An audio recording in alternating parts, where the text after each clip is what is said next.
안녕하세요. 공정과 편파 사이 편향 독서입니다. 오늘은 제가 영업당에서 산 책 7권 소개해 드리려고 하는데요. 택배가 하필 신랑 쉬는 날 도착해서 퇴근해서 집에 오니까 신랑이 이렇게 박스 테이프를 뜯어놨더라고요. 제가 제일 좋아하는 게 책 택배 박스 테이프 뜯는 건데 이번 책 쇼핑에서는 테이프 뜯는 순간을 놓쳐서 너무 아까웠어요. 지금부터 어떤 책 영업당했는지 한 권씩 소개해 드려 볼게요. 노회찬 평전은 다스베이다를 보다가 영업당한 책인데요. 노회찬 재단에서 기획하고 이강호 작가님이 집필하신 책이에요. 노회찬 전 대표님 하면 6411번 버스 생각하시는 분들 많으실 것 같은데요. 2021년에 개봉된 영화 제목이기도 하죠. 새벽 4시에 출발하는 버스를 타고 출근하는 우리 삶의 필수 노동자분들과 같이 버스를 타면서 우리 눈에 보이지 않는 노동을 수면 위로 끌어올리기 위해서 평생을 바친 분이 노회찬 전 대표님이시기도 한데요. 노회찬 평전은 노회찬 전 의원님의 말과 글 등을 모아 노동운동가로서의 삶과 정치인으로서의 삶 등을 담아냈다고 합니다. 다스베이다의 이강호 작가님이랑 노회찬 재단 사무총장님이 출연하셨는데 김어준 총수님이 노회찬이라는 사람이 너무 아깝다. 일상의 작은 삶 속에 좀 살아 있었으면 좋겠다 얘기하면서 노회찬 전 대표님을 되살릴 수 있는 프로젝트를 실현할 수 있는 뭐 액션 플랜 뭐 이런 걸 알려달라고 하시는데 저는 김어준 총수님의 그런 면이 진짜 너무 좋아요. 자신의 영향력을 선한 데 사용하고 또 우리 민주 시민들이 행동으로 참여할 수 있도록 이끌어주는 점 등도 너무 좋은데 그 모든 걸 또 굉장히 쿨하게 하시거든요. 노회찬 전 대표님을 되살리기 위해서는 일단 책이 3만 권 정도 팔려야 된다고 하고요. 현재 노회찬 재단 회원이 한 7,500명 정도 된다고 하더라고요. 1만 명 정도는 돼야 한다고 하는데 저는 일단 책을 먼저 구매했고요. 지금 후원하는 데가 너무 많아서 일단 고민 중인데 책 읽고 나면 왠지 노회찬 재단도 후원하시고 있을 것 같긴 한데요. 이강호 작가님은 노회찬 전 대표님을 거대한 나무 같은 사람이라고 표현하시더라고요. 촌철살인의 달변가로 알려져 있지만 굉장히 과묵한 사람이고 경청을 잘했던 사람이라고 또 진보정당을 위해 산을 쌓는 사람이었다고요. 이 책은 페이지 보시면 한 600페이지 정도 되는데요. 왜 좋은 책을 읽기 전에 막 가슴이 벅차고 읽기 전부터 뭉클해지는 그런 책 있잖아요.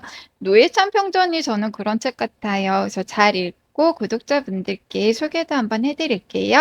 이 책도 다스베이다에서 영업당한 책인데요. 박태웅 의장님의 AI 강의입니다. 박태웅 의장님은 한빛미디어 이사의 의장님이신데 다스베이다 외 다른 유튜브 방송에도 많이 출연하시는 것 같아요. IT 혼자로도 많이 알려지신 분인데 저는 박태웅 의장님을 2년 전쯤에 다스베이다로 그때도 알게 돼서 눈 떠보니 선진국 영업당에서 읽은 적이 있는데요. 이번에도 영업당에서 책을 구매하게 됐습니다. 2022년 11월에 오픈AI 챗 GTP가 공개되면서 엄청난 논란이 됐었는데요. 챗 GTP로 인한 뭐 긍정적인 미래 희망도 있겠지만 기능이 너무 뛰어나다 보니까 불안함도 엄습하는 게 사실이거든요.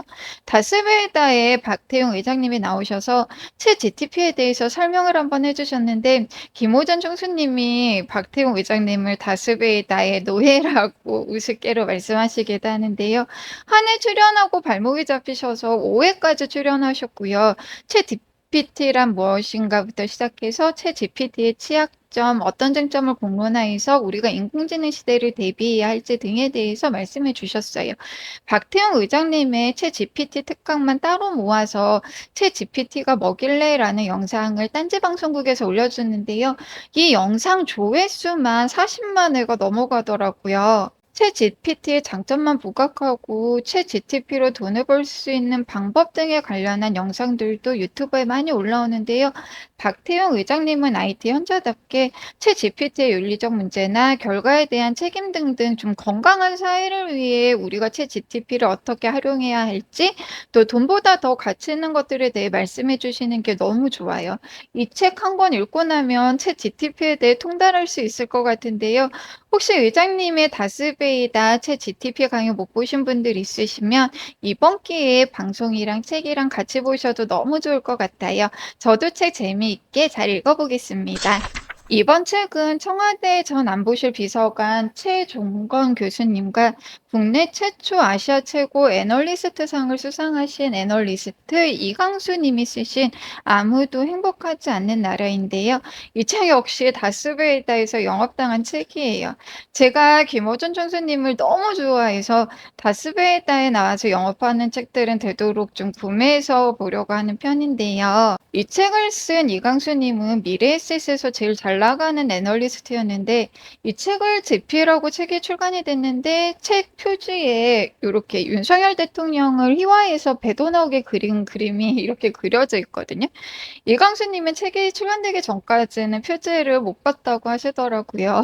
책 표지 때문에 미래에셋을 퇴직하게 됐다고 하시는데 방송에서 김어준 총수님은 잘린 거 아니냐고 자꾸 몰아가는데 이강수님이 장단 맞춰주느라고 뭐 사표를 냈지만 반강제로 그만둔 거나 마찬가지라고 뭐 이렇게 말씀하시기도 하거든요. 책에 나오고 표지를 본 순간 이강수 애널리스트님은 이제 두려움이랑 억감 뭐 이런 감정이 느껴지는 게 너무 당황스럽고 싫었다고 하시더라고요. 그래서 직장 동료분들께 혹시라도 피해를 주게 될까 봐 미리 퇴사를 하신 것 같은데요. 이번 미래에셋에서 정말 잘 나가는 애널리스트였다고 하더라고요. 말씀을 차분하게 정말 조분조분하시는데 진짜 핵심만 딱 집어서 이해하기 쉽게 설명해 주시고 또 굉장히 신뢰가 가게 말씀하세요. 김어준 총수님이 자꾸 물들이려고 막 나쁜 말을 하게 유도하는데 웃으면서 잘 넘어가는 모습도 너무 멋있어 보였고요. 김어준 총수님은 회사까지 퇴직하고 낸 책인데 책이 너무 안 팔리고 내용이 너무 아깝다고 하셨는데 김어준 총수님은 저희는 책을 안 보는 걸로 알고 있는데요. 다스베이다나 이제 경공을 꼭 챙겨보는 이유 중에 하나가 좋은 패널들이 너무 많아서 그동안 잘 알지 못했던 좋은 분을 알게 된다는 것 같아요. 이강수 님도 그런 분 중에 한 분인데요. 진짜 응원하고 싶은 마음이 들더라고요. 연봉도 되게 높았다고 하시던데요. 기득권의 자리를 내놓을 각오로 쓴 책이니만큼 소중하게 한 장 한 장 아껴가며 잘 읽어보겠습니다. 영업당한 책을 소개해 드린다고 해 놓고는 계속 김어준 총수님에 대한 팬심을 드러내고 있는 것 같은데요.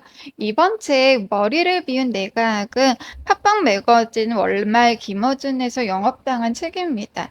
월말 김어준은 한 달에 한 번 오디오로 공개되는 잡지인데요.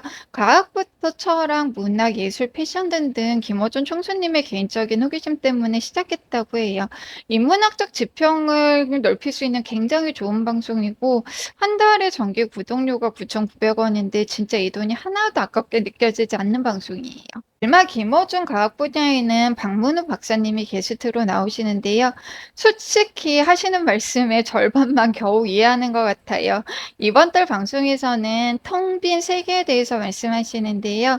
월말에서 몽골 탐사대 인원 선발해서 박문우 교수님이랑 탐사를 가는데 몽골 초원이 사람도 없고 건물도 없고 인류 문명이라고 할 수 있는 건 하나도 없는 텅 빈 세계라고 하더라고요. 텅 빈 자연 속에서 다 같이 텐트를 치고 자는데 코 고는 사람도 있을 거잖아요. 코 고는 소리만 그 넓고 텅 빈 몽골 초원에 이렇게 울려 퍼지는 거예요. 좀 너무 아름답고 신비한 느낌, 신비로운 느낌이 드는 그런 방송이었습니다. 박문호 박사님은 이번 월말에서 몽골 탐사를 임사 체험과 비교해서 말씀해 주시는데 임사 체험에 대해서는 내과학자들이 굉장히 조심스러운 자세를 취한다고 하더라고요. 이제 좀 사이비 종교라던가 이렇게 종교적인 문제와도 연결될 수 있기 때문에요.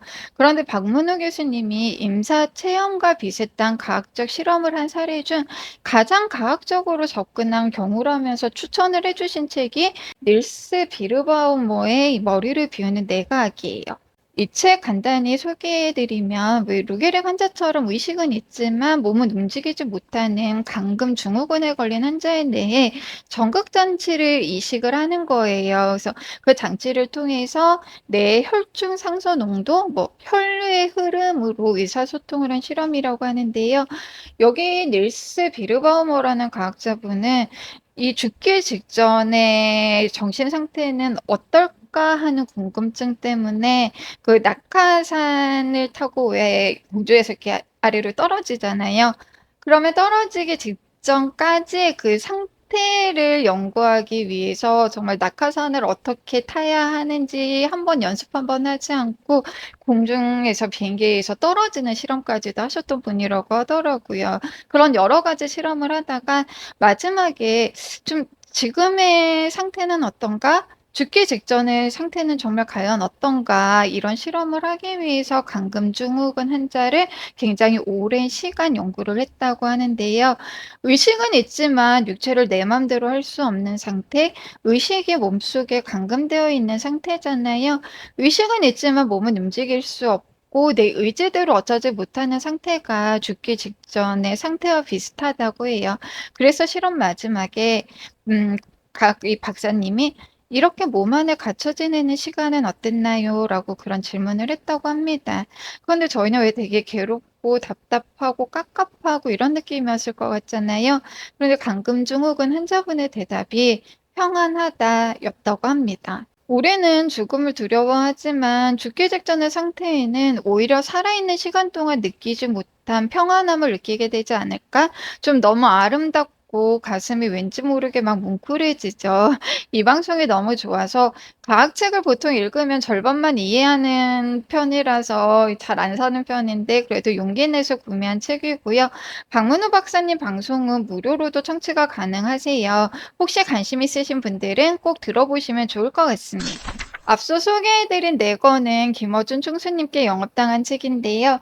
이번 책은 유시민 작가님께 영업당한 책, 김용수 작가님의 김남주 평전입니다. 민들레 언론에 유시민 작가님이 칼럼을 쓰시거든요. 지난 5월에 칼럼에서 이 5.18 문학상을 받은 김남주 평전을 언급하시면서 김남주 시인과 시에 대해서 말씀하시는데 이 천벌 같은 건 없다고 그게 세월의 참모습이라는 시를 인용하면서 윤석열 대통령도 천벌을 받지 않을 거라고 하늘에 대고 뭘 빌지 말고 자신의 힘으로 원하는 것을 이루라는 김남주 시인의 말씀으로 이제 칼럼을 마무리하시는데 저는 그게 정말 너무 감동적이었어요. 칼럼에서 한번 감동받았는데 노무현 재단에서 운영하는 알릴레오 북스에서 김남주 평전을 또 다루셨거든요. 김남주 시인은 1970년대, 80년대라는 시대를 배경으로 놓고 봐야 하는 시인이다. 시인이 아니라 전사다.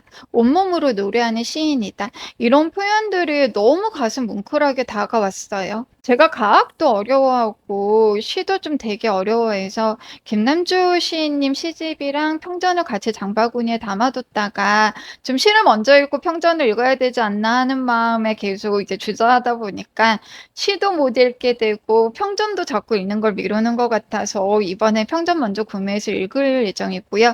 구독자분이 댓글에 알릴레오 북스에서 이제 김남주 평전 보셨다는 말씀 해주셔서 저도 구매해야지 결심하게 된 것 같아요. 평전 먼저 잘 읽어보고 김남주님 시집에도 도전해 보도록 하겠습니다. 이번에 영업당한 책은 정세현 전 장관님의 통찰인데요. 정세현 전 장관님도 다스베이다를 통해 자주 접하긴 하지만 영업은 구독자분 댓글에 당했어요. 통찰 열심히 메모하며 읽으신다는 말에 '아 나도 읽어봐야지.' 막 이런 마음이 들어서 장바구니에 담아뒀다가 같이 구매하게 됐습니다. 정세현 전 장관님은 북한이 미사일을 쏠 때마다 경공에 나오셔서 미사일을 쏜 이유에 대해서 가장 정확하게 말씀을 해주시기 때문에 언론의 뭐 방북 정책 뉴스에 휘둘리지 않아서 좋고요. 동북아시아 정세에 대해서는 진짜 전문가 같으세요. 정세현 전 장관님이 1945년생이시거든요. 그럼 지금 연세가 79세 정도 되시는데 그런데도 자세가 하나도 틀어짐 없이 명석하게 사고하시고 우리에게 관련 정보를 정확하게 전달해 주시고 또 이렇게 책까지 내신다는 게 진짜 너무 존경스럽고요. 책 목차를 보면 국제 정치란 무엇인가? 국제를 떼고 정치라는 건 무엇인가? 19세기 일본은 어떻게 강대국이 되었나? 한국, 일본, 중국은 가까워질 수 있을까? 미국은 어떻게 국제 질서를 만들었나? 20세기 한국의 국제 관계는 어떻겠나? 중국은 어떻게 힘을 키웠나? 미국 일방주의 시대의 한국, 21세기 G2 시대 한국 외교는 어떤가? 우리는 북핵 문제를 어떻게 풀 수 있을까? 북핵 문제와 우크라이나 사태를 통한 우리 외교에 어떤 영향을 미칠까 등 국제 정치 속에서 우리 외교가 어떤 방향으로 나아가야 할지 시대를 꿰뚫어보는 통찰력으로 깊은 지혜를 전달해 주시는 책 같아요. 저도 절 영업당하게 하신 구독자분처럼 좀 열심히 메모하면서 꼼꼼히 잘 읽어보고 혼란한 시대에 어떻게 돌파해서 잘 살아갈 수 있을지 고민해보는 좀 시간 가져보겠습니다. 제가 편향 독서 아니랄까 봐 좋아하는 작가분은 자꾸 반복해서 언급하는 것 같은데요. 6월 월간 독서에서도 소개해 드렸던 조지 오웰의 책이에요. 이번에 영업당한 책은 소설이 아닌 조지 오웰 산문선인데요. 이 책도 구독자분께 영업당한 책입니다. 1984 영상에서 구독자분께서 조지 오웰 산문선 읽고 있다는 댓글을 달아주셨는데 산문선이라는 제목이 너무 산뜻하게 느껴졌어요. 저희는 보통 에세이라고 많이 하잖아요. 그런데 책 제목이 조지 오웰 산문선이라는 게 되게 좀 친근하면서 기분 좋게 느껴졌고, 이게 또 댓글 달아주신 구독자분 보면 정치 성향이나 가치관 이런 게 저랑 되게 비슷한 분이시거든요. 그래서 저도 좀 재미있게 잘 읽을 수 있겠다 싶어서 장바구니에 담아뒀다가 함께 구매하게 됐고요.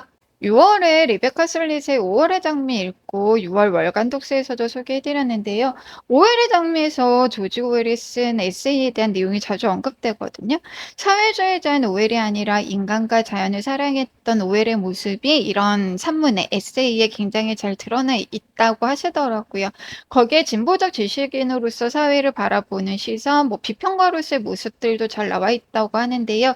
조지 오웰의 루포르타주 위건부두로 가는 길도 굉장히 재미있게 읽었는데 소설이 아닌 산문도 재미있게 잘 읽을 수 있을 것 같고요. 조지 오웰 산문서는 열린 책들 세계문학 전집 중 한 권으로 출간이 됐는데요. 열린 책들 세계문학 보면 믿음사나 이제 문학 동네와는 결이 다른 책들이 많아요. 막심 고르키의 어머니나 니코스 카잔자키스의 그리스인 조르바, 도스토예프스키의 가난한 사람들 같은 책은 민음사나 문학동지 전집 세트에는 빠져있는 책인데 열린 책들이나 을류 출판사 정도에서만 이제 전집에 포함시켜 출간이 되더라고요. 열린 출판 세계문학은 좀 판형이 작아서 좋기는 한데 책 보시면 주간격이 적고 좀 여백도 적고 글자가 굉장히 빽빽하게 들어가 있어요. 그래서 제가 요즘 노안이 와서 굉장히 고생하고 있는데요.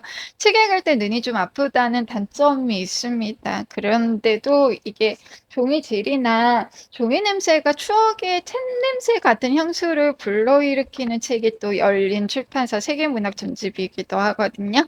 저는 이번 여름 휴가 때 조지오의 산문선 읽을 예정이고요. 다 읽게 되면 월간 독서에서 소개도 한번 해드려 볼게요. 마지막으로 영업당한 책은 아니 에르노의 여자아이 기억입니다. 이 책도 구독자분께 좀 영업당한 책인데요. 댓글에 여자아이 기억을 읽었다고 하시더라고요. 아니 에르노는 노벨 문학상도 받았고 좀 개인적 경험을 사회적 문제와 결부시키는 작품들도 많이 출간했거든요. 남자의 자리나 한 여자도 부모님 이야기를 통해 계급적 차이, 노동자 계급의 딸로 태어나 유명 작가이자 교수가 된 자신의 이야기를 부모님의 이야기와 혼합해서 계급 격차의 문제점이나 이런 걸 잘 다루는 작가라 분명히 제가 좋아할 만한 소설가인데요. 저는 이상하게 아니 에르노의 책이 가슴에 와닿지가 않아요. 단순한 열정을 인생 책으로 꼽는 분들도 많으신데 저는 단순한 열정도 그냥 사랑 이야기, 불륜 이야기 이렇게만 느껴졌어요.